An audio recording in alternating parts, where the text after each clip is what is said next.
अस्सलाम वालेकुम नाज़रीन, AWC डिजिटल मीडिया के साथ मैं हूँ मोहम्मद इमरान जाफ़िर। नाज़रीन, इस वक्त मैं सहरा में मौजूद हूँ और इस जगह का नाम है लाई वाला। यहाँ पर एक ऐसा रहन सहन है जो हम अपने नाज़रीन को दिखाना चाहेंगे और आप लोगों के लिए शायद वो वाकई एक बहुत मुनफरिद होगा।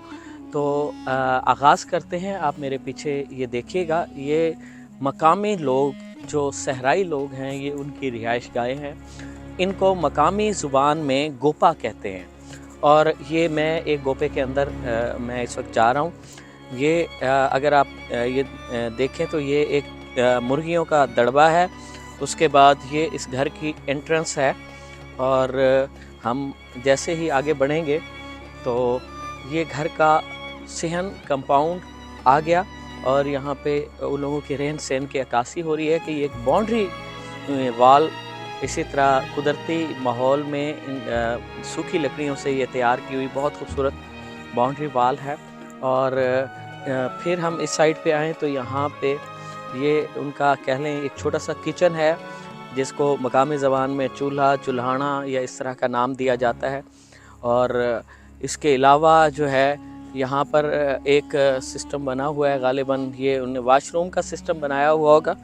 और उसके बाद अब हम इसके दूसरे पोर्शन की तरफ आएंगे और आपको हम दिखाएंगे कि इसकी इंट्रेंस पे जो है ये जो उनकी रिहाइश का जगह होती है, कमरा गोपा, ये भी झाड़ियों से इसकी दीवारें खड़ी की जाती हैं। और इसकी जो मुनफरिद बात ये है कि इसमें झाड़ियाँ और खस्सो शाक कह लें, तिनके सूखे और उनसे ये बनाई जाती है।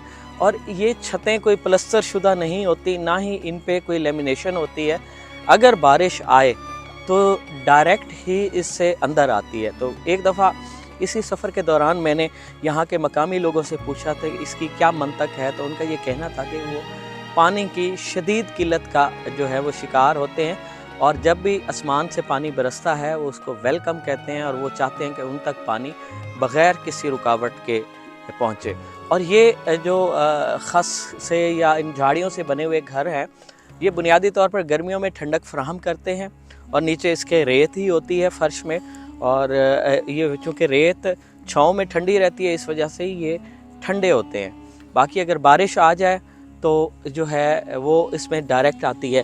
और इन लोगों का चूँकि कोई ऐसा सामान असबाब नहीं होता और ये खाना बदोश टाइप इनकी ज़िंदगी होती है, इनकी ज़िंदगी पानी के ज़ख़ीरों के किनारों पर होती है और यहाँ पर मौजूद पानी का ज़ख़ीरा जो है वो ख़त्म हो चुका है, जिसके बाद ये लोग यहाँ से माइग्रेट कर गए हैं। तो ये खाली घर हैं, तो हमने कहा इसका शूट करके आप लोगों को बताएं कि लोगों का रहन सहन क्या है। दूसरी जानिब आ जाएँ तो ये एक किस्म का उनके खाने का दस्तरखान कह लें। अगर हम अपनी जदीद ज़ुबान में बात करें तो ये डाइनिंग टेबल है, उसके साथ ही चूल्हा कुकिंग का वो सेटअप है। इसके बाद हम आगे बढ़ेंगे तो ये आगे एक और मज़ीद घर है गोपा, जिसे मकामी ज़बान में गोपा ही कहते हैं। इन लोगों के रहन सहन का अंदाज़ा कर लेंगे कितनी सादा रिहाइश होती है। ये देखें, उन्होंने एक पुराने मिट्टी के बर्तन में प्याज और लहसुन और इस तरह की चीज़ें उगाई हुई हैं। वो लोग यहाँ से चले गए हैं लेकिन ये चीज़ें अभी भी मौजूद हैं। और यानी कि उनका रहन सहन इस कदर सादा है कि जो कुछ यहाँ पे मुयस्सर होता है उसमें वो ज़िंदगी गुजारते हैं। ये उन्होंने अपने उस दरवाज़े को प्रोटेक्ट करने के लिए आगे झाड़ियाँ लगाई हुई हैं और इस तरह ये भी एक कंपाउंड है। मज़ीद आगे बढ़ेंगे और इससे मुख्तलिफ़ किस्म के जो है ना आप गोपे देख सकेंगे, जिनका ये गोपे जो है ना थोड़ा इग्लू स्टाइल के हैं और गोलाई शेप में हैं। और मेरे पीछे जो है ना अब ये चकोर गोपा आ गया है। ये एक और ख़ूबसूरत शेप है उसकी कि ये इस रिहाइश की, ये भी इसी तरह झाड़ियों को बांध कर रस्सियों से और बनाया गया। इस तरफ अगर हम देखें तो ये इन्होंने बड़े खूबसूरत हर घर का एक कंपाउंड बनाया हुआ। ये लोग पढ़े लिखे नहीं होते, बुनियादी ज़रूरियात से निचले दर्जे पे इनकी ज़िंदगी गुजर रही होती है, लेकिन एक चीज़ देखने में आ रही है कि यहाँ सफाई का मेयार, कहीं भी आपको जो है वो कचरा या इस तरह की चीज़ नज़र नहीं आ रही होगी, हालांकि ये लोग यहाँ से जा चुके हैं। उसके बाद ये एक और ख़ूबसूरत गोपा है, इसकी शेप इंतहाई शाहाना है। हो सकता है ये जो इन घरों में कोई बड़ा हो घर और या इस कबीले का जो बड़ा हो उसकी ये रिहाइश गाह हो, ये उस तरह से बना हुआ है। और इसकी हम दूसरी जानिब आएंगे तो यहाँ भी इस खूबसूरत सेहन बना हुआ है और बड़ी तरतीब से देखें किस तरह से खुश्क लकड़ियों के ज़रिए बाउंड्री बनाई गई है। और उसके बाद जो है यहाँ पर वही जैसे हम डाइनिंग टेबल कह लें, दस्तरखान कह लें, और पीछे वो किचन का पोर्शन है, चूल्हा लगा हुआ है, वो सारा सेटअप है। इसके बाद जो है हम आगे बढ़ेंगे तो ये एक और गोपा है और इसमें यहाँ पे भी इन्होंने कोई पोर्शन अलग किया हुआ है। ये भी उसी तरह का इग्लू स्टाइल का गोपा है और उसके साथ जो है गालिबन ये औताक टाइप की जगह है जहाँ पर एक बरामदा टाइप बना हुआ है और हमारे कुछ स्काउट जो है ना यहाँ वो अपनी थकावट उतार रहे हैं इस तवील सफ़र के बाद और इन्जॉय कर रहे हैं। और इसके बाद आप देखें और भी आगे हम बढ़ेंगे और ये एक पूरी बस्ती है और ये बस्ती यहाँ से माइग्रेट कर चुकी है क्योंकि यहाँ पे पानी का ज़ख़ीरा ख़त्म हो चुका है। और इसी तरह से यहाँ भी तकरीबन मिलता जुलता एक सेटअप है। इसी तरह ये इग्लू नुमा भी वो घर बने हुए हैं और डोम टाइप और इस तरह से चौकोर चौरस बरामदा स्टाइल में जिसमें बहुत सारे लोग बैठ सकें और वो सारा सिस्टम जो है वो ये कर सकें। अब पता नहीं ये इनका एक खूबसूरत सा और बहुत सादा सा एक देहाती किचन है।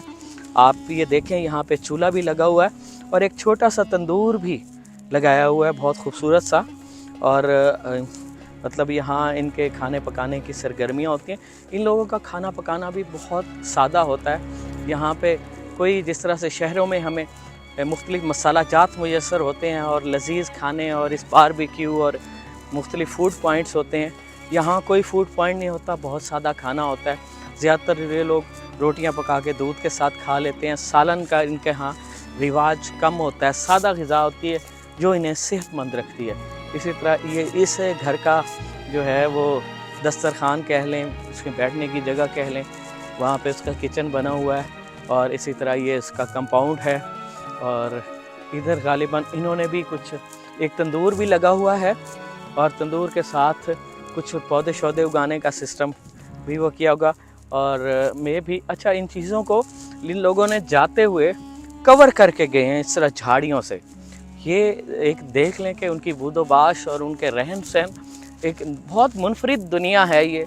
ये आबादी से बहुत दूर हैं। यहाँ ना बिजली है, ना बाकायदा तौर पर पानी है, ना कोई सिविलाइज सहूलियात हैं, ना कोई स्कूल है, ना कॉलेज है, ना सड़कें हैं, ना ही टेलीफोन का सिस्टम है कोई।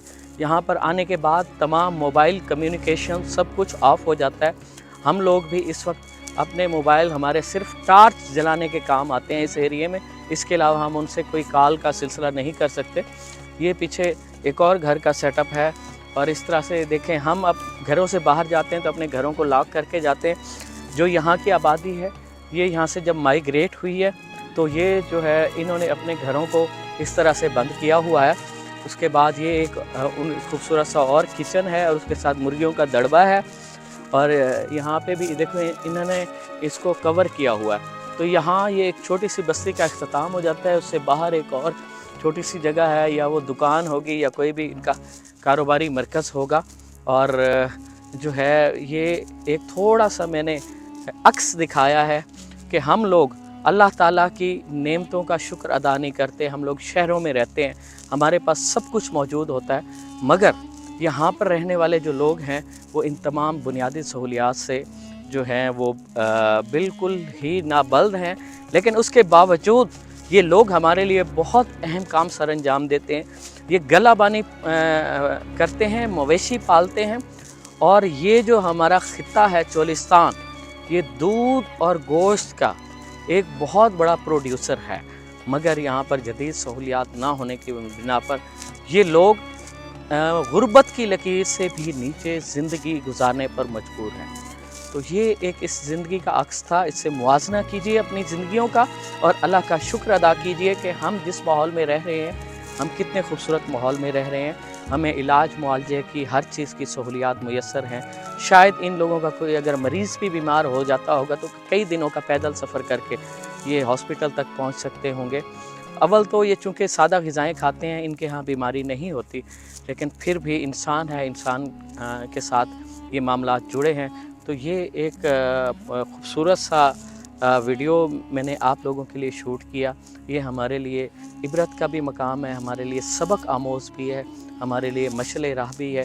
तो मज़ीद ऐसी खूबसूरत मालूमाती और दिलचस्प वीडियोज़ के लिए जुड़े रहिए AWC के साथ। अपने मेज़बान मोहम्मद इमरान जाफ़िर को चोलिस्तान से दीजिए इजाज़त। अल्लाह निगहबान।